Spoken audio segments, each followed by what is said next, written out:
120 కోట్ల రూపాయలతో అభివృద్ధి కార్యక్రమాలు ఈ 3 సంవత్సరాల కాలంలో 4 సంవత్సరాల కాలంలో చేసినాం మనం.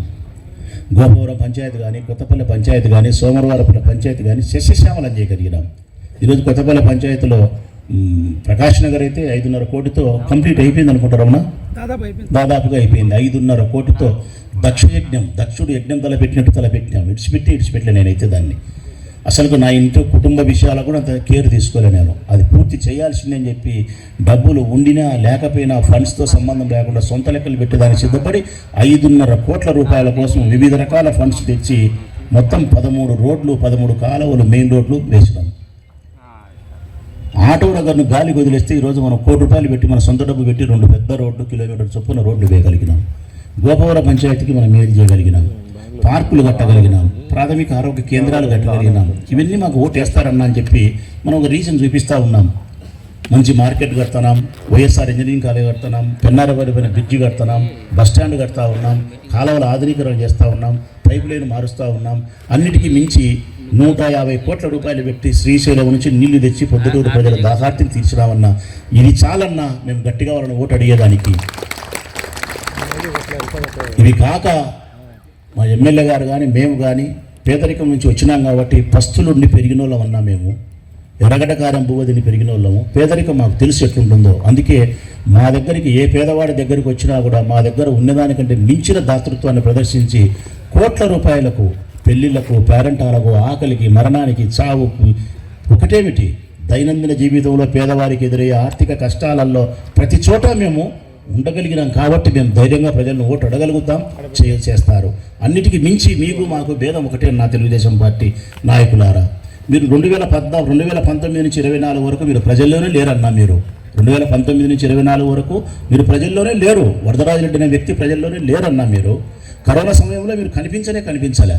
2014 నుంచి 2019 కానీ, 2019 నుంచి 24 వరకు కానీ ప్రజలలో ఉండేది మేమన్నా. వైఎస్ఆర్ కాంగ్రెస్ పార్టీ నాయకులం, కార్యకర్తలు ఉన్నాం. కరోనా వస్తే వైఎస్ఆర్ కాంగ్రెస్ పార్టీ జెండా వీరోచితంగా తిరగలిగింది. ప్రొద్దుటూరు పట్టణంలో ప్రాణాల మీద తెచ్చుకోగలిగినాం. మీరు ప్రజల్లో లేరు. ప్రజా జీవితంతో సంబంధం లేదు. ప్రజల్లో ఉండేది మేము. ప్రజా జీవితం మమేకమైంది మేము. అభివృద్ధిలో మేము ఉండాం, సంక్షేమంలో మేము ఉండాం, ఆపదలో ఉండాం, కష్టములో, దుఃఖములో, సంతోషములో అన్నిట్లో ఉండేది మేము. కాబట్టి మాకేస్తారన్నా అని చెప్పి మనం రీజన్ చెప్పగలుగుతున్నాం. మరి మీదేని చెప్పు రీజన్ అంటే గెలుచావయ్యా, రీజన్ లేదు. అంటే ఒక విష ప్రచారాన్ని చేసి ఒక హైప్ క్రియేషన్. అంటే రాష్ట్రంలో ఎట్లయితే ఏబిఎన్, TV5, ఆంధ్రజ్యోతి, ఈనాడు పత్రికలు ఒక హైప్ని క్రియేట్ చేసి ఏదో వాళ్ళు గెలవబోతారనే ఒక భ్రమను కలిగించి ఓట్లను రాబట్టుకునే ప్రయత్నం చేస్తూ ఉన్నారు. చూసినావా? సేమ్ అదే సిద్ధాంతాన్ని ప్రొద్దుటూరులో కూడా తెలుగుదేశం పార్టీ ప్రచారం చేస్తుంది. విష ప్రచారం, తప్పుడు ప్రచారం, రకరకాలుగా చెప్తానే ఉన్నారు. ఇవి వర్కౌట్ కావు నాకు తెలుసు. తెలుగుదేశం పార్టీ పూర్తిగా ప్రొద్దుటూరు నియోజకవర్గంలో బలహీనం. తెలుగుదేశం పార్టీ అభ్యర్థి నంద్యాల వరదరాజరెడ్డి వయస్సు 85 సంవత్సరాలు. 40 సంవత్సరాలు రాజకీయాలు చేసి ఆయన ప్రొద్దుటూరు పట్టణాన్ని అభివృద్ధికి ఆమడ దూరంలో ఉంచగలిగినాడు.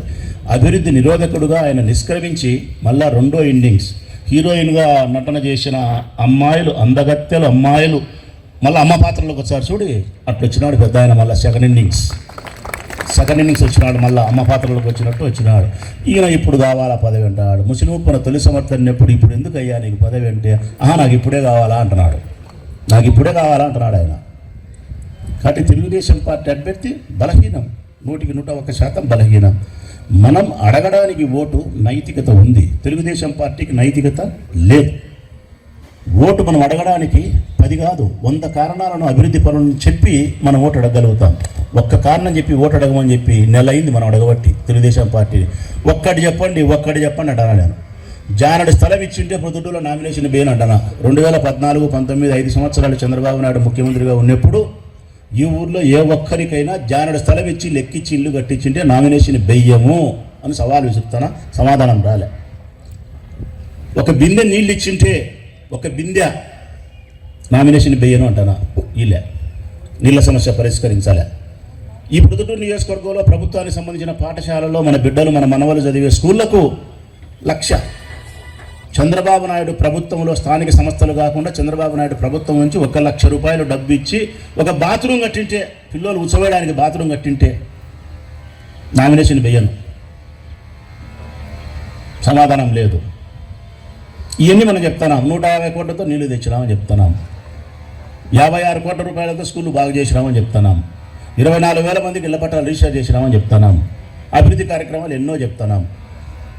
ఇట్లా ఒక్క రీజన్ కూడా వాళ్ళకు లేదు. కాబట్టి అత్యంత బలహీనం. నేను బాగా చెప్తానా, ప్రజల యొక్క నాడి తెలిసిన వాడిని, ప్రజాక్షేత్రంలోనే మీరు నమ్మండి నా మాట, నేను సామాన్యమైనటువంటి మనుషుల మధ్యలో నా పుట్టుక,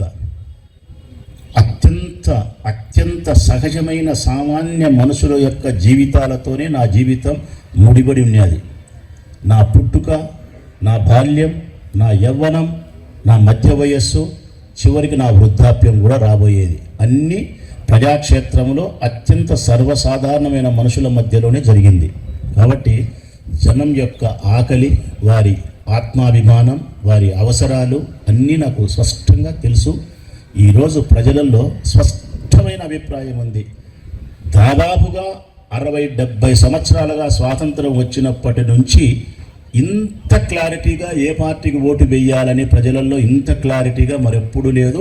స్వాతంత్రం తర్వాత ఇదే మొదటిసారి స్పష్టతగా ఉన్నారు ప్రజలు. జగన్మోహన్ రెడ్డికి వేయాలా,